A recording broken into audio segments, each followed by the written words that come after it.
All right, what's going on, you guys? Nick here with Nick Strength and Power. So today I wanted to talk about a bodybuilder named Padilla. Now, this was a guy who had a very long career. He competed in the 70s, the 80s, the 90s, and he even competed once in the year 2000. So we're going to get to his competition history in a minute. But first, let me read you his stats. So there's a reason why he was called the Giant Killer. He was only 5'2" tall. His body weight was between 165 to 175 pounds in contest condition. His arms were only 17 inches in contest condition, and his waist was 28 inches. So he wasn't a big guy by any stretch of the imagination, but his physique was so aesthetic, and he was so well put together, and his conditioning was so good. He was a serious threat to a lot of shows when he competed. So let me get to his competition history here. So his first show was in 1972, which was the AAU Junior Mr. America, where he placed 8th. He went on to compete in 73 and 74, both of which he did not place in most of the shows that he competed in. In 75, he won his first show, which was the Mr. USA, the IFBB Mr. USA. So as a pro, he won his first show in 1975.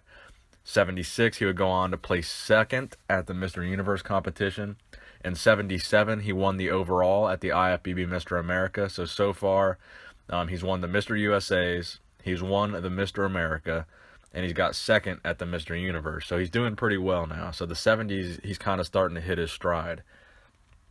So in the 1978 Olympia, he competed in the lightweight and the overall divisions. So in lightweight, he got 3rd. And overall, he got 6th, which is pretty good. Again, considering his size, 5'2", 165 pounds on a pro stage. That is very impressive to place that high at an Olympia. That's how good he was. In 1979, he would go on to place 3rd at the Florida Pro, 5th at the Pennsylvania Grand Prix, 2nd at the Night of Champions. Again, this is in the overall lineup, not short guys, not lightweight guys. The Night of Champions, which is now known as the New York Pro, so this was a pretty big show at the time. And then he would go on to compete in the Olympia lightweight division and place 5th. So in 1980, he competed in the overall Mr. Olympia and placed 10th overall. In 1981, he also competed in the Olympia and he placed 5th overall. 1982, he got 12th overall and 5th at the Night of Champions. And then his placing started to get kind of worse as the years went on. 85, we're talking a 16th place at the Mr. Olympia. In 1990, he did pretty good in the Grand Prix competitions. He got a lot of top 5 finishes in those.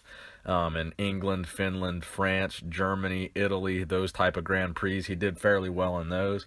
And then in 1991, he did the Wbf Grand Prix. For those of you who aren't familiar with the Wbf, that is Vince McMahon's promotion.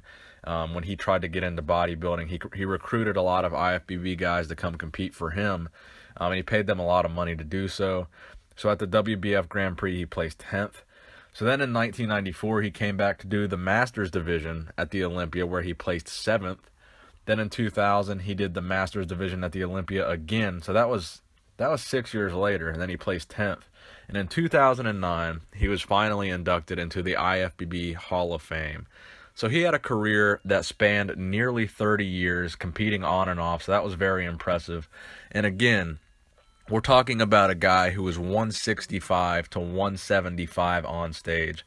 So I just wanted to share this guy with you. Again, I believe this is another guy that's kind of a forgotten guy from that classic era. It kind of makes sense why he was forgotten. He wasn't a mass monster.